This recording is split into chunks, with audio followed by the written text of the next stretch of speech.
Today I got time, guys. Today I got time, guys. Today I got time, guys. You lucky on that day I was acting cool, guys. What? What's up, podcast? How are you guys? Hey. What? I don't fuck with you guys. You disrespecting me. I go hard, cuz. And I'm on time. It is officially 5:30, and I am here at 5:30. Damn it. If ain't nobody else gonna pat you on the back, pat your own damn self on the back. Go ahead, T. Okay? I was so busy getting this wig together and stuff like that, so I'm so happy I was able to make it on time at 5:30. Hope you guys are doing good. Let me check my screens. Make sure y'all can see me. Can y'all see? Can y'all hear me? Is everything all good? Okay, good. Happy Friday, tea sippers. Yes, the Bayang. Yes, the Bayang. I'm part of the Bang Gang today. I hope y'all are doing good. Y'all not let us switch it up, child. So, and oh my God, it is so much to talk about. It is so much. Let me wait for everybody to get up in here. So, today is Friday. It's a lot going on, but before I even get started, definitely want to send my condolences to Coolio. He died the other day, so, rest in peace to him. My condolences to him and his family. I loved Coolio as a kid. Gangsta's Paradise. We played that in one of our Zoom parties, and I know that song word for word. So that was really sad to hear that he passed away. Yes, thank you guys. I'm glad y'all like the hair. I appreciate you. Now, as far as the lip, I want to go ahead and, thank Hailey Bieber for, just helping me realize that I can do so much more with my lips. You know what I'm saying? Like, I had no idea that I could take a simple lip liner, line my lips, and then just put on just a touch of lip gloss. Thank you so much, Hailey. Hope you guys are liking the brownie glazed lip gloss. Like, she totally inspired me. Thank you, sis. Oh my God, thank you. Bitch, please, we've been doing this shit since the 90s. Don't play with us. Black and brown girls, we've been doing the brown lip liner with the lip gloss, okay? The black girls and the cholas, we've been doing it. Hailey, you ain't discovered nothing new, sis, okay? But I felt, I'm saying, that to come on and show y'all how the brownie glaze looks on brown skin, okay? Y'all know I'm a mess. But it is a lot going on right now in these streets, especially like all the internet drama, all the internet beef. Once again, child, B Simone, DaniLeigh, DaBaby, they were all trending the other day. So we're gonna get into that story, we're gonna get into that tea. I'm waiting for some more people to get up in here. Okay, good. We just jumped up to 2,700 people. So I gotta talk about this. I was supposed to go live yesterday, but I wasn't feeling too well. So I'm going to go live today because today I got time, okay? So something about this story is very interesting to me. And another thing that's very interesting is I see a lot of Black women with their capes. Oh, y'all love, anytime there's a chance to go at DaniLeigh, y'all love it. Y'all throw on y'all's capes and y'all run to go and attack her on behalf of, whoever's attacking her. And, DaniLeigh has had definitely her share of controversy. And y'all know I have called her out. I held her accountable for the yellow bone situation. She's definitely been drugged.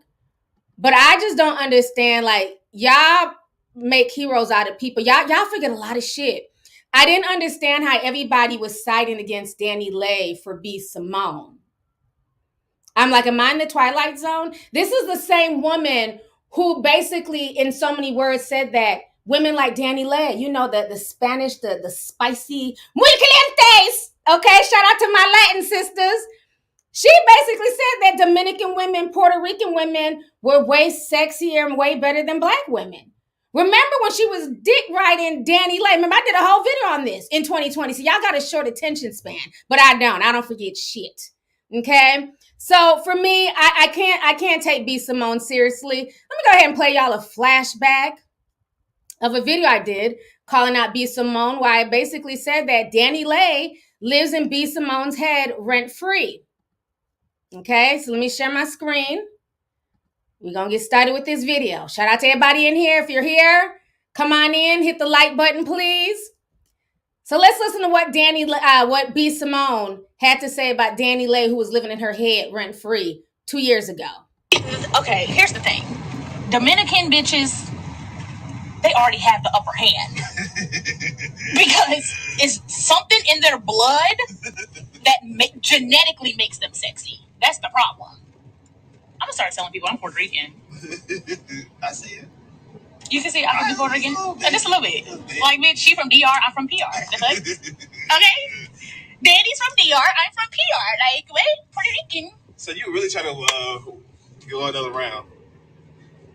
You might stay in the fight. Should I keep fighting? Keep fighting. You gotta keep fighting. You gotta keep going.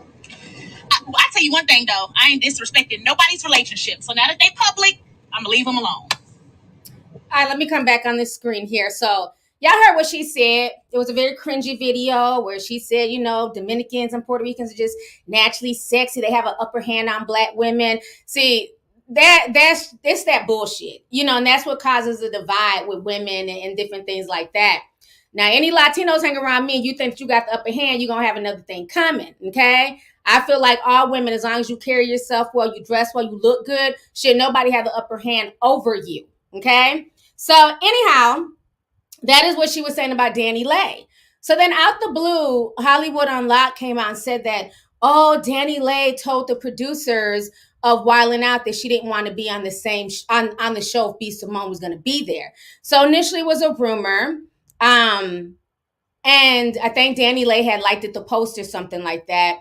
And then what I found very interesting is that the very next day, now I don't know what B Simone got going on. I don't follow her. I don't pay her no mind. But the very next day, she was on the Tamron Hall show. I said, well, this is interesting. She's doing talk show runs now? Okay. So she was on the Tamron Hall show, and basically she confirmed that DaniLeigh had her removed, you know, didn't want to be on the show with her. So let's go ahead and listen to what she told Tamron Hall. Let me go ahead and pull this up here. Yeah, she says she's giving DaniLeigh grace. It's funny, I keep hearing everybody use the word grace now all of a sudden. But anyways, let's go ahead and play the video. Hold on. Wrong one. Let me tell my desktop. Give me 2 seconds here. All right. This is her on the Tamron Hall show talking about the situation.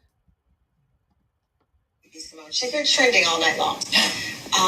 There's a report that you were supposed to appear on an episode of Wildin' Out, this hit MTV show, Nick Cannon's show, and that another female guest persuaded producers to take you off the show. Mm-hmm. That you've done nothing wrong, mm-hmm. and you were taken off, and your fans are concerned. Yeah. Is it true they took you off the show? You know what? I'm going to answer that very simply. It is true, but we're going to have grace for that situation. I don't agree with it, but I understand it, especially, you know, she's not that mature. So we're just going to have grace for her and move forward. And I know that sounds like I don't even have a publicist. That sounds like the publicist answer, but I've had time to think about it and not react emotionally, and that's genuinely how I feel. And so the show, we've not been able to verify if that is why they. All right, so y'all just saw that. Let me come back on the screen. So, you know, she says that she's being mature about this situation. She's giving Danny grace, but they're the ones who put the story out there. Her and Hollywood Unlocked. They put the story out there. Nobody would have knew about this story or gave two shits about this story had they not put it out there. So, of course, once that went viral, I noticed a lot of Black women grabbed their capes and they were caping for B Simone and attacking Danny and saying, oh, you just are trying to bring a Black woman down. You don't want a Black woman on Wildin' Out. You be hating on the Black woman. And I'm like, really? This is the same Black woman that says she wants to claim being Latina not even 2 years ago. And y'all can say T was a joke. You be taking stuff too personally. But like I always tell y'all, there's always a little bit of truth in every joke. And I don't like self-deprecating humor when it comes to Black women, because she was speaking for Black women as a whole when saying that another race of women were better than Black women. Because again, you'll never see another race of women downing their own and uplifting another race. You're not going to see Asian women on Instagram talking about, oh my God, you know, white women are so much better than me. I'm going to start claiming to be white. They're not going to do that. So I wasn't feeling that at all. And I just found it very funny that Black women were caping for her and trying to attack Danny I feel like both of them be clowning. But like I would not cape for either one of these women. They can fight their own fight. They can hold their own damn titties. Okay. Now what was so funny is that Dani came out and she spoke out about the situation because again she was getting attacked relentlessly. So she finally came out with her side. So we're gonna watch what Dani had to say, and then I'm gonna speak on it even more in depth. But hold on. Wait, before Dani came out with her side, this is another thing. This is another thing I had to bring up. Before DaniLeigh even came out with her side, B Simone was going around liking DaBaby's new song. This is a song where he's disrespecting another black woman, Meg Thee Stallion, where he's telling the world that he smashed her the night before the whole thing went down with Tory. So you're liking his post. She made a post on her Instagram stories and called DaBaby, aka the felon who should be in fucking jail, the GOAT. She called the felon the GOAT. Okay?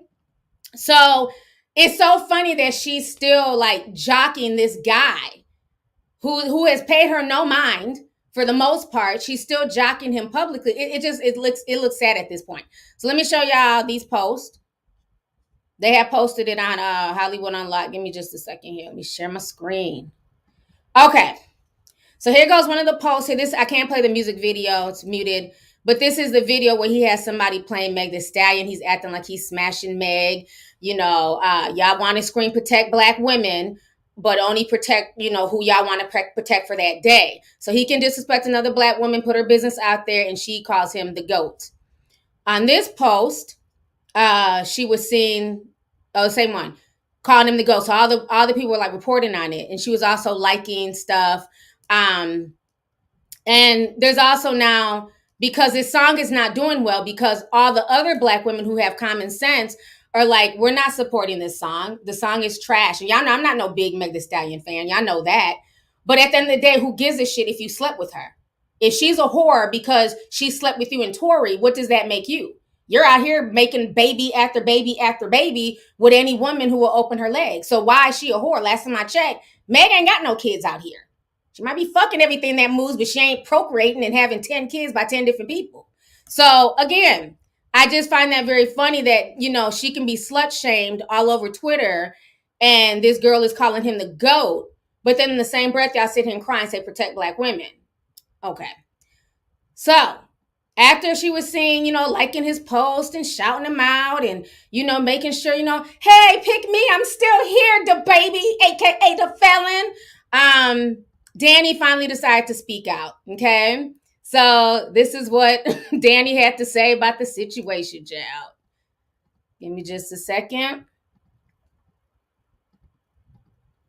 It's cool. It was no problems on set. It's problems now, but it's all good. Like, I'm not even tripping. Nobody's in my position. I had a kid with John. Like, this ain't no little.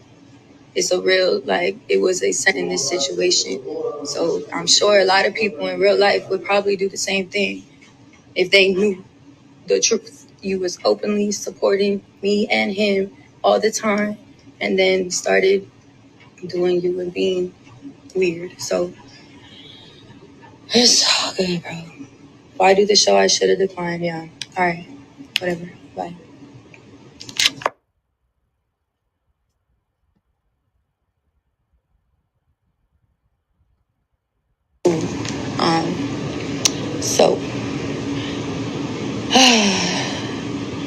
So the situation, I just feel like, okay, from the jump, it was never a demand. I don't know why the blogs are seeding it out to put it out that I demanded B Simone not to be on Wild 'N Out. Wasn't the case. Wild 'N Out asked me. I love Wild 'N Out shows. I always supported Nick. I've always supported the comedians on the show. So, you know, me and B Simone are not cool. So my team asked if it's cool she doesn't do the episode that I do. Respectfully. It was never anything to be like, I'm a diva. I thought it'd be more mature to have us not sitting next to each other on a show, making it mad awkward and uncomfortable.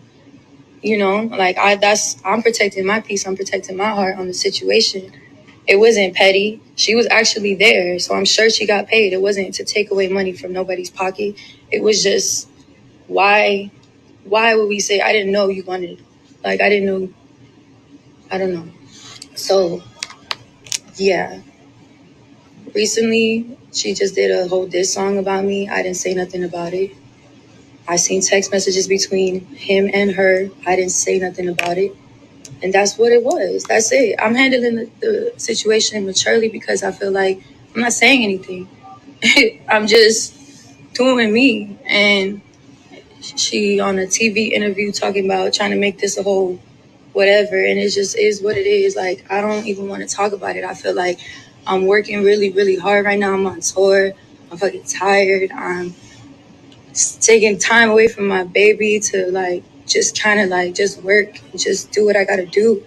And it's just like I feel like the devil just wants to follow me and just, if it's real life, guys. Like, I know there's a lot of internet stuff, but you guys don't know it's real life. Real life stuff has happened. You guys don't know details. If I don't want to be around somebody, it ain't no diva thing. It's just, hey, is it cool she's not on this episode? I don't think it was that deep. I'm sorry. Like, for real, I really wouldn't have did the episode if I would have known all of this would have came out of it. I'd rather have not done it. I just thought respectfully I would ask and see if that was cool. Bam, it's done. I'm never fighting over no community dick. I'm never fighting over nothing. Like, I'm past that. I'm over it. I understand. I'm not insecure. I'm not scared. I'm just not gonna be around somebody that me and you don't clearly mess with each other. So I don't know. That's just, it ain't missing out on no money. She was there. I'm sure she got paid. If she didn't get paid, well, then I should pay her for that day, for her being there in her time. I don't got no more problems. I don't want to speak on the situation at all. I'm on tour. I'm working on new music. I just want to like focus on that. And who knows if this will get backlash, because it is what it is with me. I know everybody likes to come for me. It's all good. Like, but I'm really just focusing on myself right now. I'm on tour, and that's it. It ain't no demand. It ain't no nothing. It's just protecting my peace, protecting my energy. That's it. That's all I got to say. So, yeah, I don't know if there's anything else I would like to say, but yeah. Let's see what part the blogs pick up from this live. And okay, all right, that's enough. All right, so y'all just heard what she had to say. So really quick, like I told you guys, we have our official first sponsor for my live stream. So today's show sponsor is BetterHelp. BetterHelp is a mental health platform that provides online mental health and therapy sessions for people if you're going through it mentally, emotionally, or just need to speak to somebody. You guys can talk to a therapist from the safety of your own home. All you have to do is go to betterhelp.com/use my code sip slow. Okay. So make sure you guys go to betterhelp.com/sip slow to save 10% off. Now, honestly, to be honest here, both these ladies need to hit up BetterHelp. They both need some damn counseling and some damn therapy. So hopefully they use my code and call and talk to a therapist. Okay. So this is my thing with the whole situation. Let me be very, very honest. Cause like I said, I have no real dog in this fight. If B Simone is upset, B Simone needs to talk to the producers. Okay. DaniLeigh has the right to ask to not be on the stage with somebody who she does not get along with. Let's keep that real. I don't understand like why this is so shocking. Half of y'all won't sit next to a bitch at work that you don't like. If I don't fool with the damn, with this customer service rep, because she always got an attitude, she's always looking you up and down, I'm not about to sit next to her at lunch. I don't want her damn energy around me. So why is that so strange for her to be like, well, hey, I do want to come on the show, but I don't want to be on stage with her. There's some behind the scenes drama. And I just, and think about it too. She doesn't want to get clowned on national television. You know how much ammo B Simone would have for her, especially being that B Simone is still jockeying the baby. You know what I'm saying? So I feel her for asking. All she did was ask. She didn't come in there with a diva demand. She said, I would like to not be on stage with her. So at that point, there was one or two things that could happen. B Simone, the production company is beholden to B Simone, not DaniLeigh. DaniLeigh doesn't work there. She's a walk-on. You're about to come on stage. You'll be here for a few hours. That's it. That's all. B. Simone, that is her job. So the production company, whoever runs Wild 'N Out, I'm assuming Nick is still running it. We know he can't stop, having kids. So his mind is elsewhere. But shouldn't her anger be directed at the production company and Nick Cannon and the Wild 'N Out executives? Your loyalty and their loyalty is to you. So if they removed you from the show to make DaniLeigh more comfortable, then you need to talk it up with your boss because their loyalty should have been to you. They should have told DaniLeigh, no, we'll pass. We'll have somebody else come in your place. But obviously they don't care. You're replaceable, excuse me. You're obviously replaceable to them, especially for that episode because they told you to sit this one out because we choose her over you. So instead of going on Tamron Hall and getting upset and making this big old social media thing, she should have took it up with Nick Cannon and the Wild 'N Out people because that is who owed her loyalty and respect. DaniLeigh don't owe her shit, just like she really don't owe DaniLeigh anything. You know what I'm saying? But Danny had every right to ask. I ask all the time when I'm going to certain events if certain people are going to be there. And if they're going to be there, I never say, well, it's either me or them. I'm not going to be there. I'm cool. Well, why aren't you going to come? Because I don't like that person and I'm not going to put myself in a situation. So, hit me up when you got something going on where that person's not going to be involved. It's that simple. I'm never going to stop somebody else's bag and say, it's either me or them. Because there's a lot of bitches who do that shit. Don't get it twisted. A lot of just real weird bitches who do that. Well, they'll make it it's either them or me situation. No, I just want to know who's on the list. Okay, well, I won't be there, but y'all have fun. Be blessed. Have a good night. I'm going to find me something else to do. Okay? So all she did was ask. So if they would have told her, hey, no, we're not going to remove B. Simone. Either you deal with B. Simone being on stage or you don't. Then at that point, Danny could have chose, okay, fine, I'm going to suck it up and just do it. Or else she could have just, said, well, nope, I pass. I'm not going to do it if B. Simone is going to be there. But those are the options that the production companies should have gave Danny. That either B was going to be there and we're standing by B and either you can come or you can't come. But being that they took B. Simone off, that is on Wild 'N Out. I don't see why everybody's attacking Danny after this or saying that she stopped somebody's bag, but y'all don't have the same energy for Nick Cannon. Y'all don't have the same energy for MTV. Y'all don't have the same energy for the people who actually pull strings at the network. But y'all are attacking this girl behind some shit that y'all would do. Imagine if there was some type of banquet at your job and there's women that you don't like or a female that you don't like or a guy that you don't like at your job. And they're telling you have to be there. You have to sit next to that person. You'd be asking your boss, hey, can you move me somewhere else? Can I sit, over there? I don't want to be right next to that person. We don't get along. People make adjustments and ask for adjustments all the time. Yes. Thank you, Wolf Kyria. It's fake outrage. And I think the whole thing was a setup. Because again, nobody even knew about this situation until B. Simone and them started posting about it. Then the very next day, while it's on the blogs and it's hot, she goes on the Tamron Hall show and this is the topic. Who cares? Okay, so you're mad at this girl and you're giving this girl grace, but you're not mad at your employer? That's who you really should be mad at. That's who cuts your check. You know what I'm saying? So if they didn't allow you to get on stage to clown her and tell your jokes, that is on your employer. I don't think Danny did anything wrong in this situation, honestly, because this is something that a lot of people do, including myself. I always ask who's going to be there. And if it's some people I don't rock with, I'm not going. It's that simple. Now, if they say, well, we'd rather have you there than that person, so let us make some phone calls, then that's on them. If they're going to pick me over that person. But I don't think it should ever be a situation. Like, I don't understand how on the internet people are just so confused and they don't understand what she did. This happens all the time. Even think about it when you're going out with some of your friends, right? Let's say one of your cousins invites you out, says, hey, we're all going to go to the club this weekend. What's the first thing everybody says? Who's all coming? Come on now, it ain't just me. I want to know who's all coming. Is everybody going to be cool? Is there going to be one bad energy, vampire draining bitch? Because if she's going to be there, I don't want to sit next to her. Keep her weird ass in the back seat away from me. That's the first thing you ask as a human being. Who's all going to be there? Who's all coming? Because I need to know. Are these friends? Is there an op in the mix? You got to know. So I don't think she asked anything. Like, I don't understand that everybody's all confused and, oh, how dare she ask? How dare she request? Y'all would do the same thing. Imagine somebody for the past 2 years since 2020 has had your name in their mouth, living in their head rent-free. I would think the girl was a stalker at this point.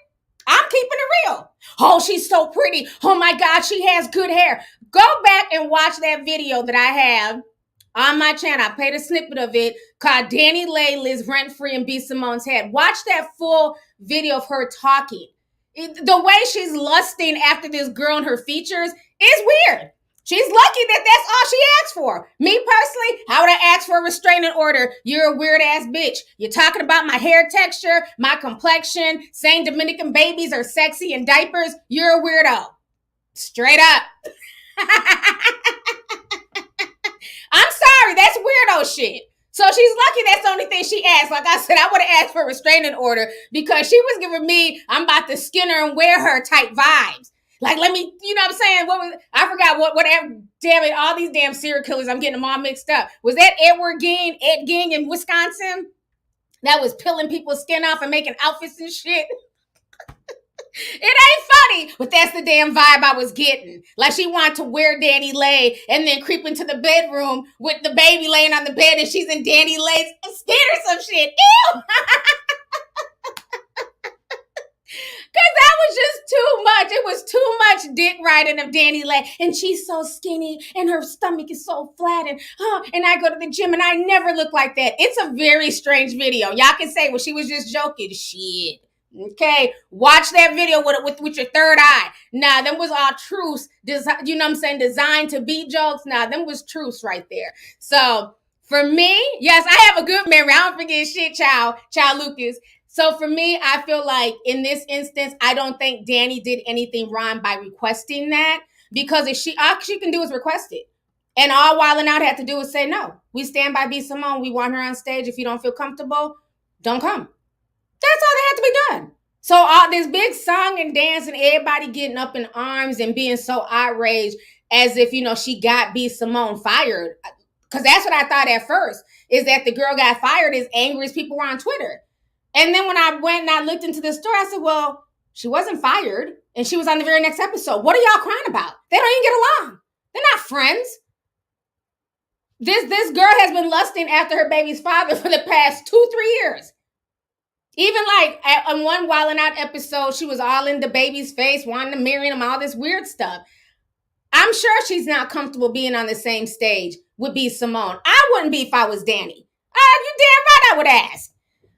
Is she gonna be there? Okay, well, we're gonna have to decide either me or her. Oh, okay, y'all choose me. Okay, great, I'll be there at 8:00 a.m. See y'all then. That's it, that's all. So like I said, y'all be having fake outrage because a lot of y'all won't even sit next to, no coworker that you don't like. I've had coworkers who I know for a fact do not wash their hands. I've told y'all this story before. You go, Patty. Never washed her hands when she went to the restroom. I would watch her and shit. Use the bathroom. I'm washing my hands at the sink. She'd walk right by. Okay? So whenever we did any potluck stuff, you're not touching anything before me. I'm first. Get my shit. And I don't eat anything that comes from her house. Well, let's say we order pizza or something. No, I'm first. And I'm not sitting next to her because she's dirty. She touches her phone. She doesn't wash her hands. So I have the right to be protective of my energy and my health. Fuck that. Like, oh, you're so mean to Pat. Because I remember one day she thought she was about to beat me to the pizza. No, hell no. You better not touch that pizza. Not before me. Everybody's like, calm down. Now, fuck that. She don't wash her hands. I went off. Everybody was like, I used to be going off on this lady. And they be like, why don't you just wash your hands? She's like, well, I just don't like washing my hands. Right. And she was honest about it. She did not wash her hands when she got done using the restroom. So no, I'm going to clown you and don't sit me next to her. I don't care. I don't have to share anything with her. No. So again, I'm going to protect my space. So why can't she? I'll just be mad. Anytime they have some type of dinner or breakfast, shit. I'm first. Grab my plate, grab my fork, grab what I need to do, and get back to my desk. I would never eat, hold a utensil, or anything after that woman. Ever. Yeah, I said it. So again, like I said, I have no real dog in that fight. You know what I'm saying? I'm not caping for either one of these women because they both have done shitty shit. So I'm not caping for either one of them. But to me, B. Simone is not a victim in this. If she's upset, take it up with your boss, Nick Cannon. Okay? So let me go ahead and read some of these super chats here. Dang, I've already been on for 30 minutes. Time be flying, honey. Okay, so Latino Boy Sin 5 says, come through, sis, with the bang and the updo hairstyle. Thank you so much. Appreciate you. Thank you for the super chat. Aaron Moore sent $9.99, says, hey, auntie, love you. Just want to send some support. Thank you, Aaron. Appreciate you, love. Ania Krushank sent $1.99. Thank you so much. Appreciate you. C. Johnson sent $4.99. He says, happy Friday, auntie. I knew you were going to talk about the stolen manifest. Hold on now. Oh, okay. The stolen manifest and the yellow bone drama. I love the bangs. It's giving me Selena. Thank you so much. I appreciate it. And yeah, that's another thing. I remember when she got drugged for stealing she made this whole, manifest workbook that she was selling where, you can manifest certain things to become richer. And then as people got the workbook, they realized that she just took all the information from other people's workbooks that had already been published online. And she got drugged for that back in 2020. So yeah, I remember that, child. So now it's funny. It's okay for her to steal other people's work and sell it, but somebody steals her shine. It's the issue. Now we got to go on Tamron Hall and cry tattoo tears and give grace. Okay. Well, I hope them people that you stole from gave you grace as well. Moving on. Let's see here. Michelle Campbell sent 5 says T is giving that throwback high school look. Love you too. Thank you so much. Appreciate you. Mora Sim 499, she says, I'm stuck in the Hurricane Ian, watching my fave. Love you, T. Blessings to you. Thank you and stay safe. Hurricane Ian wasn't no joke. It hit landfall in Florida as a category 4, almost a category 5. So a lot of my tea sippers, I have for whatever reason, no, I know why. I have a huge population of Floridians that are tea sippers because I used to do my Ratchet Florida videos. So initially they all came to cuss me out, send me threats, tell me I could never come to Miami. They sent me all types of nasty messages. And then they started liking me. And then they just never left. So I have a big Florida, like when I went in my analytics, literally most of my subscribers live in Florida. Thanks to my news channel. So all my Floridians, y'all, take care. Take care of yourselves. Be careful out there. I've been suggesting to a lot of my friends in Florida that they need to move. I'm not trying to be funny. I get it. The sunshine, the beaches. But Florida is going to get hit worse and worse as time goes on. And on top of that, y'all, state is sinking. It wasn't built on the best type of land, sand and stuff. It's sinking. The Everglades that used to help be the natural barriers for hurricanes, y'all done damn near destroyed the Everglades. Okay, so a lot of y'all need to start thinking about moving. Okay, a lot of y'all in these coastal cities, because these coastal cities are not going to be around in 20 years, unfortunately. So listen, I said, don't come to Texas. We're full. Y'all are so messy. I better welcome them Floridians with open arms. Well, I noticed a lot of folks are coming to the Midwest. Don't all y'all flood up here, okay? You're not going to drink up all our damn water, okay, out of Lake Superior. But I noticed a lot of people moving towards the Midwest. I mean, I've had people moving to North Dakota, South Dakota, Nebraska, states that people would never normally move to, Minnesota.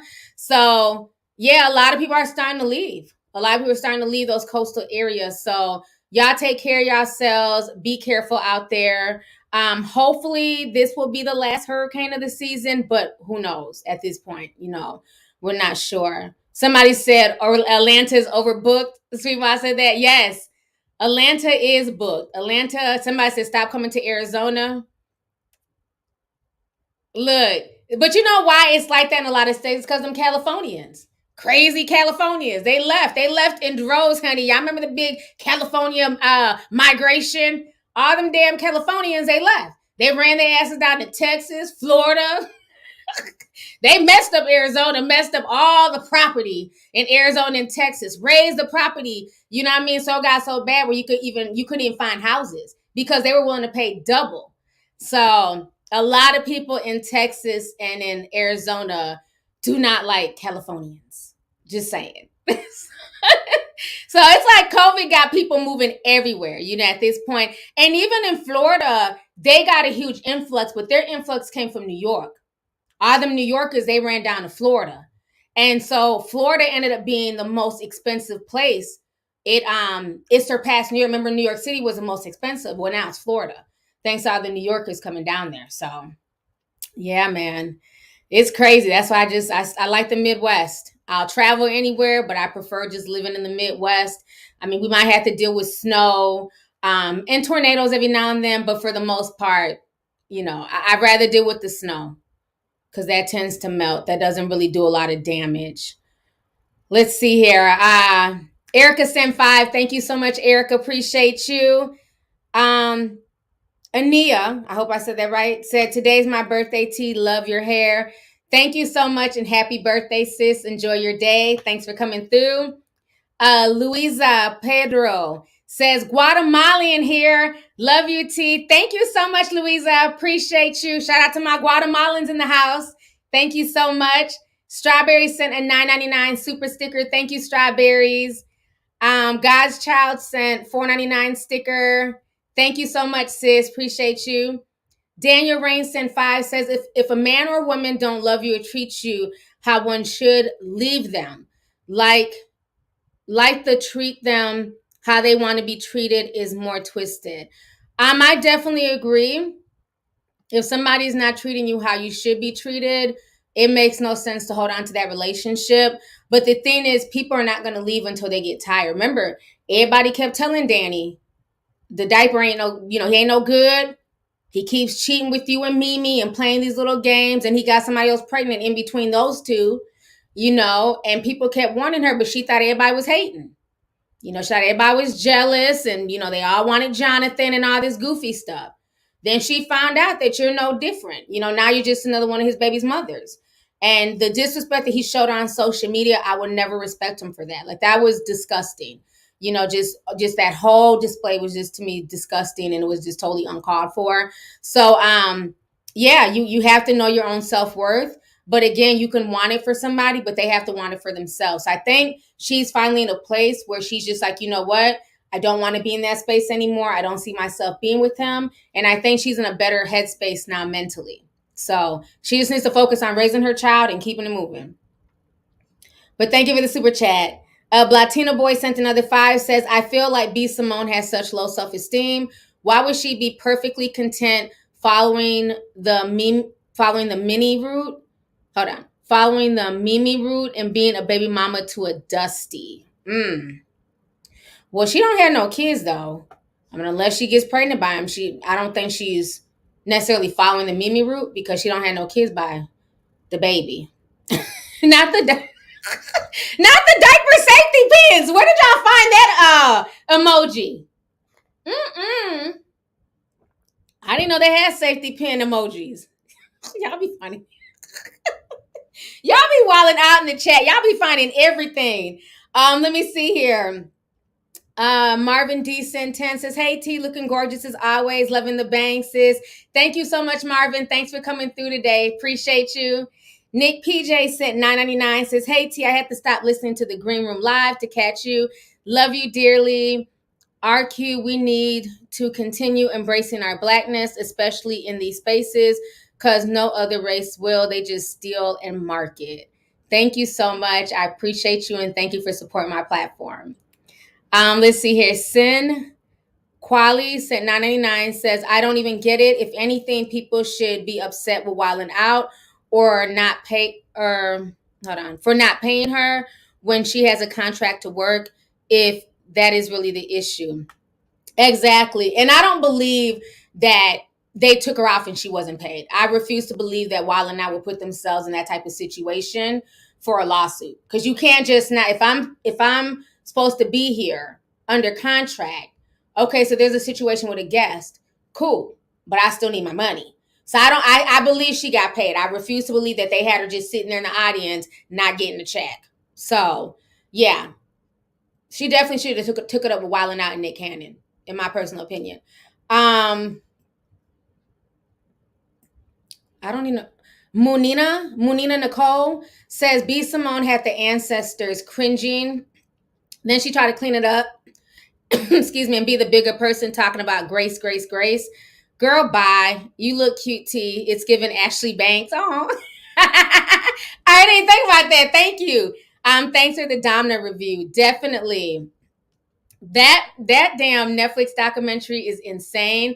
And it's funny because so many people are watching it. A lot of people had something to say. Now, this is what I found funny. Boosie was talking about it. Show everybody. Oh, hold on. I hate when these things pop up. Lil Boosie was talking about it. Let me show y'all what Boosie Boo had to say about the Jeffrey Dahmer documentary, child. I don't know who asked him, but, you know, he has something to say. All of a sudden, he's pro-LGBT. Go ahead and play this. Us as blacks, we need to ban this Jeffrey Dahmer movie. This is some sick shit. What he did to our race. This is some sick shit. We need to boycott this damn movie off Netflix. This is sick. This is sick. The victim family should be getting paid off every dollar Netflix made. This is fucking sick. We need to ban this Jeffrey Dahmer movie. This is some sick shit. It's sick. Us as black. Oh, shut up. All right, so you just... Shut up, Boosie Boo. So you just heard little Boosie. He wants us to band together as black folks and boycott this movie. This is some sick shit. Sick shit. First of all, I'm not boycotting anything. You have the right to watch or don't watch, first and foremost, okay? Second of all,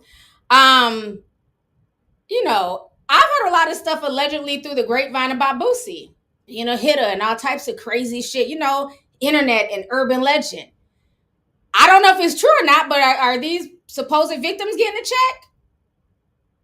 The victims of your crime? You know, I don't know. Just right message, wrong messenger.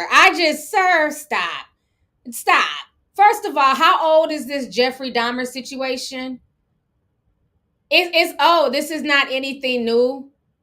Like, what are we banning? This is like the 10th Jeffrey Dahmer movie. This one's just really popular because it's on Netflix and most people have Netflix, you know. But I feel like at the end of the day, I don't know if the family's getting paid or not. That's between Ryan Murphy and all them. I have no idea. But I think if people want to watch it, they have the right to watch it. And if you don't, you definitely don't have, you definitely don't have to. But to rant and rave, 30 years later, and most of the people that he killed were gay black men. Okay? So let's start there. So are you going to also have the same empathy in modern day society to stop, dragging the same gay men on social media? Like, how many times has he been in hot water for saying something about the LGBT community? So I just find this rich. I feel like he's just capping. He's trying to act like he's in solidarity with the community now because y'all done messed up his sales and he's not getting as many streams. So I think he's trying to come out, strong. When you start messing with their pockets, honey, now I'm Team LGBT. Freedom for everybody. So I feel like that's what he's doing. I feel like he's trying to fight for the gays now because y'all done canceled him. I don't know how many damn times. He was a bit too angry. I'm like, okay, whatever, I guess, sir. So let me go ahead. I can't believe I've already been out here for an hour. That is just too funny. Too funny. Let me read these few more super chats. I'm going to get down to the next topic here.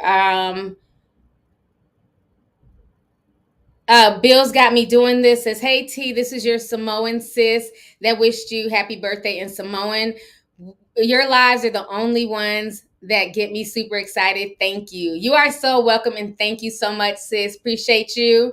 Sal B says, T, just sliding through to give you your flowers. Love the bangs. Thank you so much, Sal.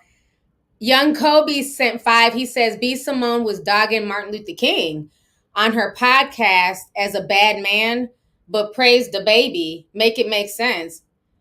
What? I didn't know she was dogging Martin Luther King. Martin Luther King, who led the civil rights movement, who basically, because of him, were able to do what it is we do, right? Because before him and many others we wouldn't have been able to be on television and I'm wilding out. Let me put in Martin Luther King and B Simone and see what comes up. And I like receipts. Oh, it's true. What did she say? Let's watch. Y'all want to watch real quick? Let's see what was said. I put in Martin Luther King and B Simone. Oh, it just happened too. B Simone disrespects Martin Luther King. B Simone says Martin Luther King was a cheater and not a great man. Okay, so it seems like that was the gist of it. Let's see what comes up on TikTok. Okay, you know TikTok be short and sweet, child. Ain't no fucking way, boy. Boy, ain't no way, boy. Boy, ain't no way, boy. Ain't no fucking. Oh, shut up! I want somebody to play what happened. Ain't no way. Hate them weird TikToks. Hold on. Is there another one? I just want to know what was said. Let's see if they say it. Okay, no audio. Oh, okay. No audio. Let's try one more. If it don't play, then we're going to move on. Okay, this looks like it might have. What's more important, the fact that Martin Luther King is the man that fought for freedom or the fact that he was cheating on his wife? Jesus. I'm going to give you this example. He's a great father. He's a great businessman. He's a great CEO. He's an entrepreneur. He's such a boss. He's a boss. Look at that man. He's a boss. He's a great father. Look at him, that strong black man. Look at him being at his kid's game. But you're cheating on your wife. You're not a good husband. But he's great in all these other aspects. How are you a great leader, a great CEO, a great black man? You're not great. You're not great. God, you're not. That is triggering. Yeah. Well, I'm a good dad. You're not a good dad because you don't respect me. How the fuck you showing these kids you a good father and you don't respect their mother? You're not a great dad, my nigga. You're okay. Oh, she was very triggered. That sounds like a personal, like she's like somebody cheated on her. She's talking to that person like she had a flashback. That was like a flashback moment. The way she, you know what I mean? Like that was a flashback. I could respect what she's saying if she wasn't dick riding the diaper. That's what I'm gonna say about that. Yeah, she snapped. That was way too personal. That message was for her ex-boyfriend, not Martin Luther King. That was for her ex-boyfriend who cheated on her. So again, you know, I could, if you're gonna take that stance, cool, that's your business. But then you can't be up here calling the diaper the goat. You can't be up here, you know, jocking him. He can do no wrong. He's not faithful to none of the women he was with. He got all types of side babies, but you stay uplifting him. So I don't get it. I don't get it. Well, thank you for that tea, young Kobe. I didn't even know about that, child. I thought she was about to punch me through the screen the way she was popping off. She went in, honey. You know why I keep calling him the diaper? Because I keep thinking about him running around in that damn diaper. That big adult diaper. Such a mess. Let me see here. Mariah Monique says, hey, auntie, DaBaby's head looked like the PT Cruiser. I just wanted to say that. I'm not fooling with you, Mariah. Y'all are wilding out. Faith Keeper says, okay, check you out. I see you, boo, just coming to give you your flowers. It's well earned and much deserved. Thank you so much, Faith. I appreciate you, sis. Let's see here. Young Kobe sent he sent $10. He says, if serial killers had a music genre, it would be rap. Rappers speak about killing all the time, especially their own. Make it make sense. They're not ready for that conversation. Remember when me and BL Sherelle, I did the podcast and we were talking about, like, you know, drill rap and all that stuff.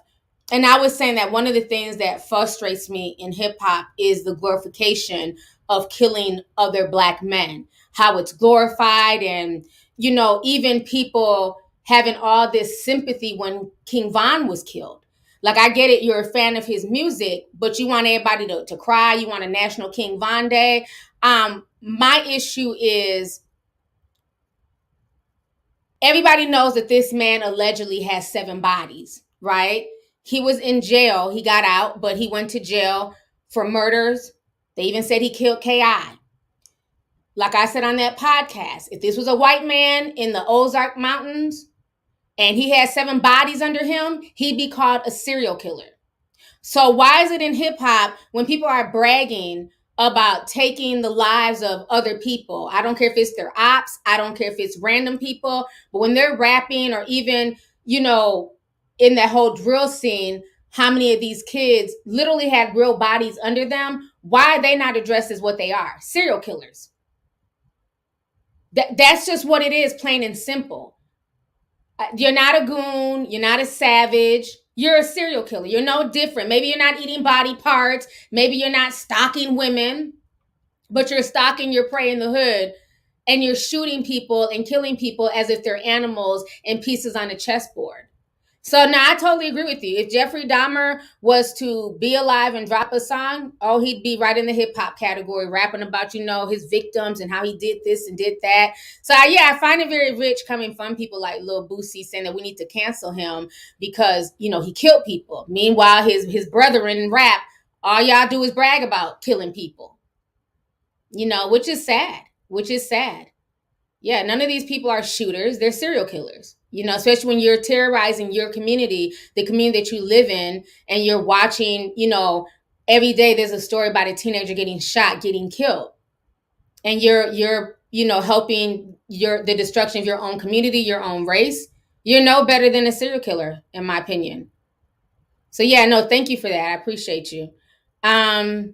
Mucha Dinera says, sending you some love, big sis. Loving the hair. Thank you so much. Appreciate you, sis.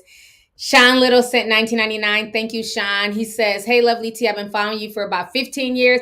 I ain't been on here since that long, have I? Damn, 15 years? I ain't been on here that long. You tried it. It's been a while, though. It has been a while, but you tried it. He says, I call you auntie, but I consider you like my little sister. Love you. October 4th, I'll be turning 49 years old.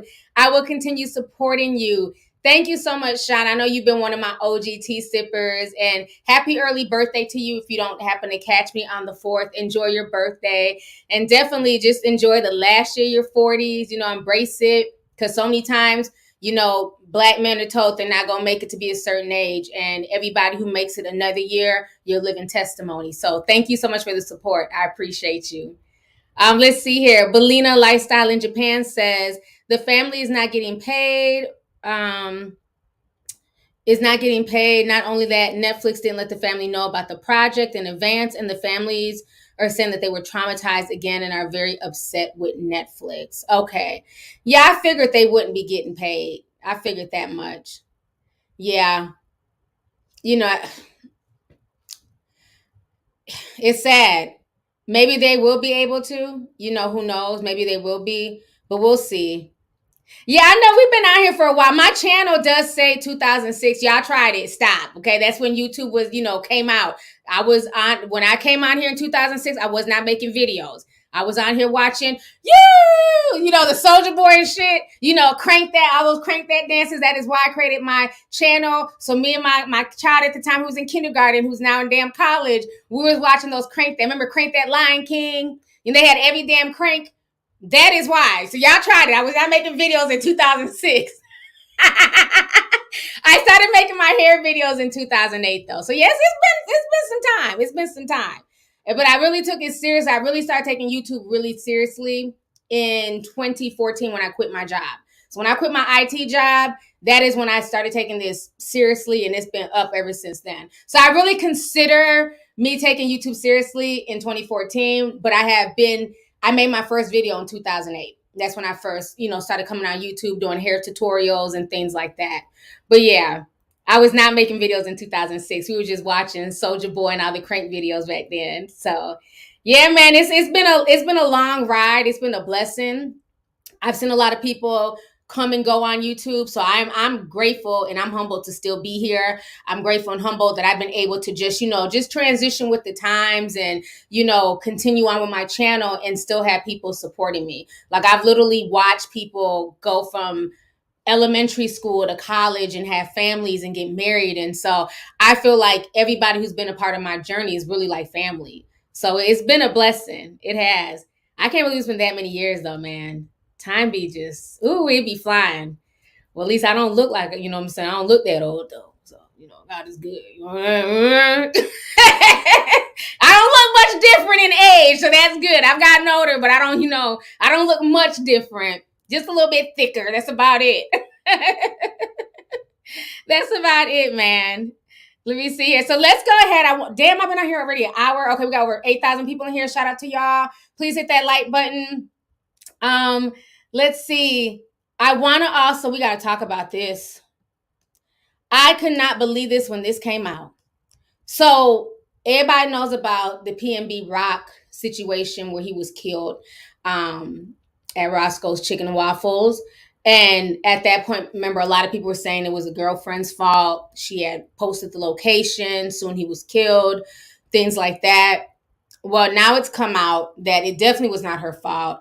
This father and son just happened to, you know, see them. Like I was saying, how do we know them people weren't ready? Go back and watch my first stream about the PNB situation.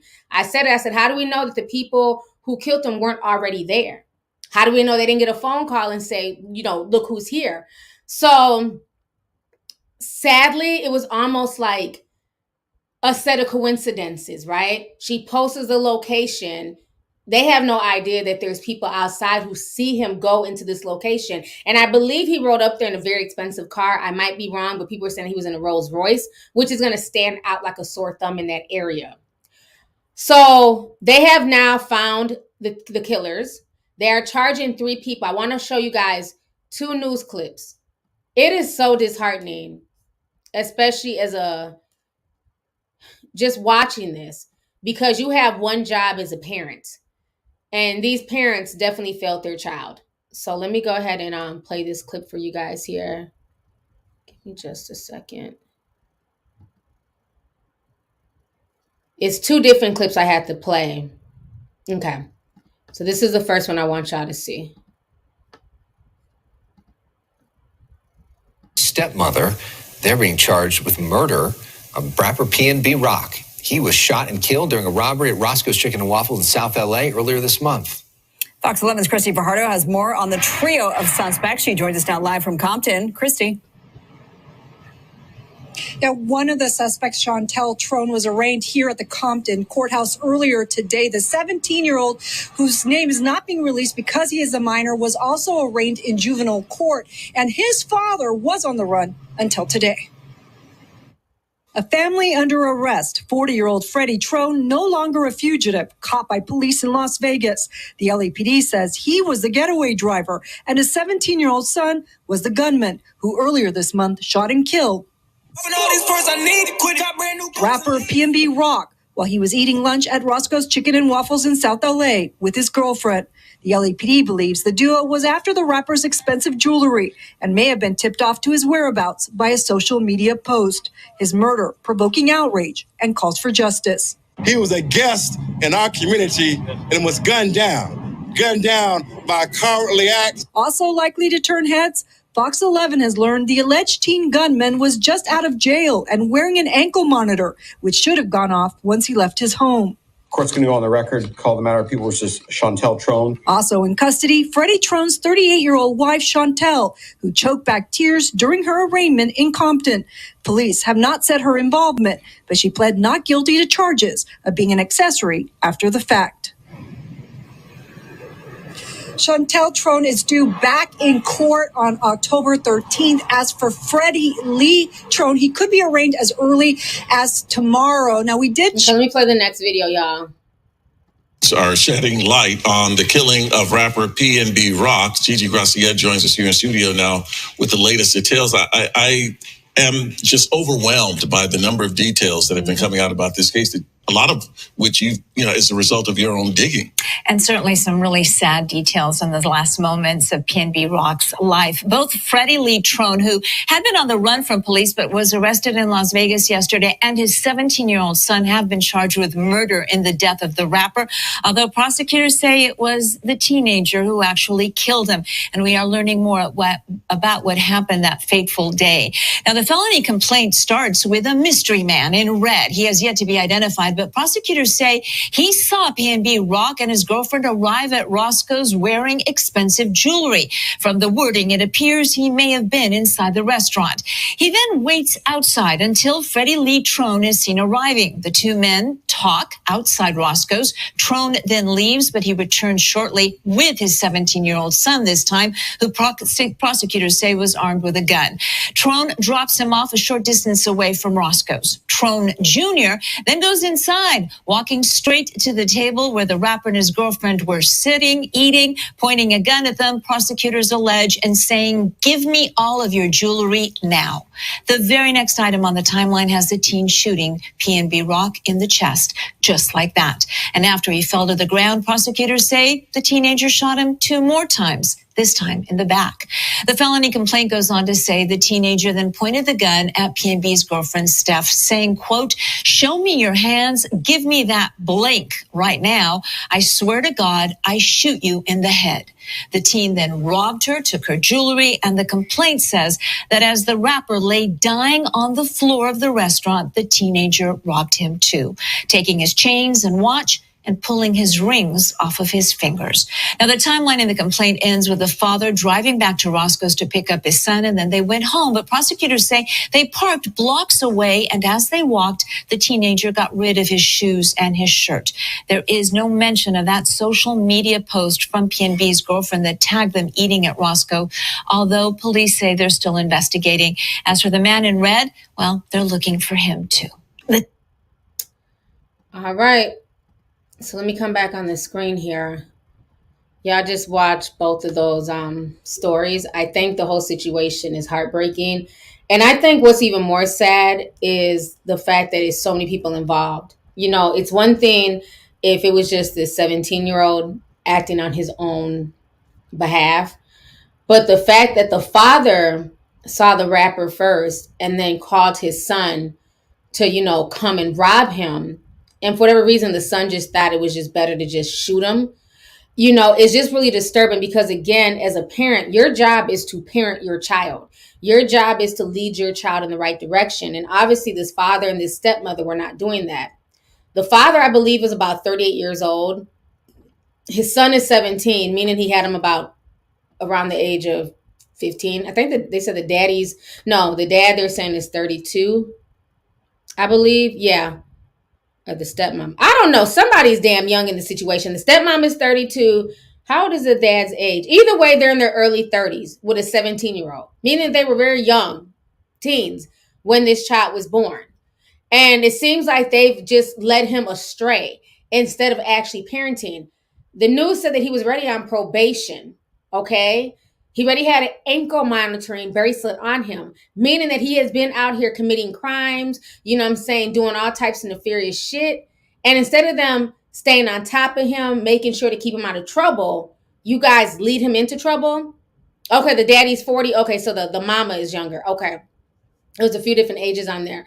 But either way, it's just very disturbing to see that two parents are involved in this. Like, this is insane to me. You know, and they're saying that the son is a juvenile and all this and that. To me, charge them all as adults, which they definitely will with the father and the mother, but the son also.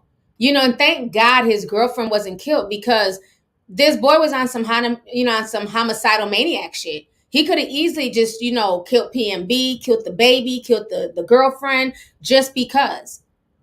You know, and it is just really disturbing that LA has gotten this bad. And it's only getting attention, right, because it's a rapper that's killed. So imagine all the regular people day to day in LA and in other major cities just going about their daily lives and they're getting stuck up by people and killed. Like, none of this was worth it. He could have easily took that boy's jewelry and then just kept it moving. But it's almost like he had to like take his life for some reason.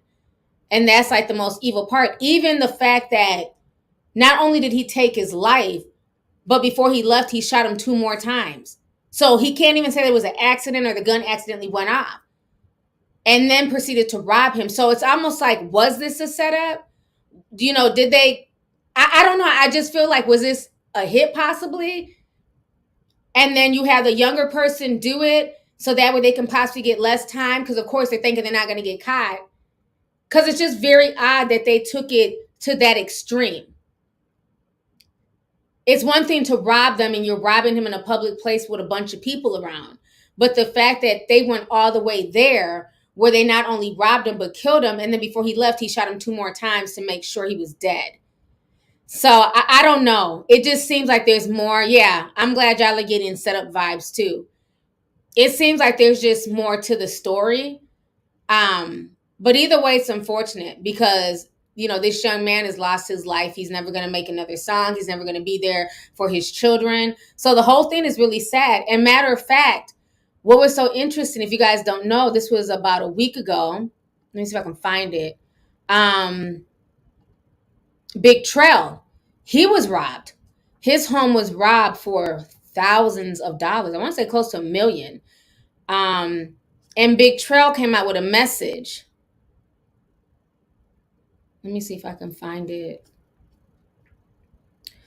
Because as we all know, Big Trell been out here dropping them robbery songs, honey. And then what like I always tell y'all, the power of the tongue. He was rapping about robberies and everything else. And then a robbery happened at his own home. And so he started, he was preaching some real shit. I got to respect that. Let me go ahead and play y'all this video. Oh, did I say Big Trell? I'm sorry. T Grizzly. I'm sorry. There's so many damn rappers I can't keep up. T Grizzly. My bad. Here we go. I appreciate everybody reaching out, checking on me and shit. I'm good. My family good. Thank God. I just need y'all to do one thing for me though, man. Send a prayer up for PNB Rock and his kids. King Vine and his kids. And all the kids out here that got to grow without their pops. You feel me? And I had to go through that. I grew up without my pops because he was killed. You feel me? And that shit ain't easy at all. So send the prayers and we just gonna wish many blessings on them. Another thing I want to share with the artists out here. We got to watch what we speaking into existence, man. I know we looking at it like we just making music, it's art and all this shit and that. But these words is powerful, bro. And just like we can speak some good shit into existence, we can speak some bad shit into existence. You feel me? So we got to really be careful what we saying about ourselves when we make this music, man. Speak in third person, create some characters or something like that and tell us, shit like that. You got to be careful what we say out here. And, yeah, man, that's it. All right, so y'all just heard what T Grizzly had to say, and he was saying some real stuff. I don't know why I was calling him Big Trell. Sorry, he looked like a big trail. I don't know why I was calling him Big Trell. But he was saying some real stuff though, because he had dropped those robbery songs, and then the same thing happened to him. But thank God, it sucks to be robbed, right? But at least he still has his life. He's still okay. But it is getting really, really bad, in LA right now. It's just getting really, really bad. And I just hope that people take this as like a lesson. I think at this point, if you're going to be in LA, you got to move smart. You cannot be out here with just a bunch of jewelry on, rolling through the hood in a Rolls Royce. This is not a case of blaming the victim, because that's not what I'm doing. He's definitely blameless in this. But what I'm saying is, for people that don't find themselves in the same situation, is you definitely have to move smart. Because remember, when he walked into that restaurant, what was on him that was shining that caught the daddy's attention? The jewelry, the bling. And if you've ever been around rappers and industry people when they have them big chains, hell, I'd be like, oh my gosh, I've never seen so many diamonds. Like it's just like it like hypnotizes you. You know what I'm saying? So it's like, if you're up to no good and you're a stick-up kid, that is like a calling card. So I'm sorry, if you're going to go in certain areas, especially, the hood and stuff like that, leave the jewelry at home. Leave the jewelry at home. It makes no sense to wear all that stuff to go eat at a waffle place. It just doesn't. Just leave it at home. You know what I'm saying? I know rappers feel like they have to put on this whole rapper costume. That's cool if it's a safe environment, if it's an industry party, but not in the hood, So it's really sad. It's really sad. Let me go ahead and read some of these super chats here. K-Bob says, hey T, jumped and screamed when you came on my screen. I scared my kid. I'm glad you're on to help me fold these clothes. That's what's up. Thank you so much for coming through. Terrell Kelly, Big Trell. Maybe that's where I got that from. Maybe I seen your name. I don't know, but there's a Terrell in here. They sent $20. They said goals. Thank you so much. Nichelle Miles says, hey T, B Simone sounded like she was talking to her own father. I don't know her relationship with her dad, so maybe. But thank you so much. Dora Senpai says, "Hey T, missing the brighter hair. You always looking good. Love your content. I'm a disheartened teacher. You inspire me to just do my own thing." Well, thank you so much for the super chat. Don't be disheartened. We need you to teach the babies, but definitely do things that make you happy outside of teaching. Teachers are like anybody else. So definitely do things that make you happy. Let your hair down, go out, take a break. Even if you have to take a few days off, definitely take care of your mental health. Because I know the school system right now is draining for a lot of teachers. A lot of teachers have no recourses towards some of these students who are very disruptive, who are acting up, things like that. Teachers put up with a lot of mess. So definitely take care of yourself. Definitely take breaks. Definitely, self-care, pampering, get a foot massage, body massage. Do what you have to do to make yourself feel better, because your job is not you. You know what I'm saying? That is your job. You're there to help the students, but don't forget about the core of who you are. So thank you so much. Let's see here. Michelle Sawyer said 999. She says, "Hey T, I'm late to the live. I'm gonna catch the playback later. My 21st birthday was Tuesday. LOL, love you. Happy belated birthday. Hope you enjoyed your 21st birthday. Thank you for coming through, sis." Kate the Great says, "I'm already planning my Halloween costume for your fabulous annual party. Should I be Patti LaBelle or Tina Turner? I cannot wait to turn up. Much love." Yes, I was thinking about that. We are definitely doing a Halloween party this year. We haven't had a party in a while, but we're definitely having our annual Halloween party. I don't know who I'm going to be. Last year, who was that last year? Child, I forgot. I thought I was just something sexy. That's all. I was throwing a cute top and some damn bunny ears, child. I thought I was just something sexy. I don't know who I'm going to be this year. But yeah, I don't know. Do Patti LaBelle. I think that'd be dope. You could do Patti LaBelle. So thank you so much for the super chat. Let's see here. Quinn Tessa says, "Did you see Kodak Black post from Roscoe's? It was distasteful." I didn't see. Let me see if she's posted it. Let me refresh my page. Maybe she's posted it. Kodak Black is always on some foolish stuff. I didn't even see that. I didn't hear about it yet. No, she hasn't posted it. Let me look up Kodak and see what comes up on Instagram.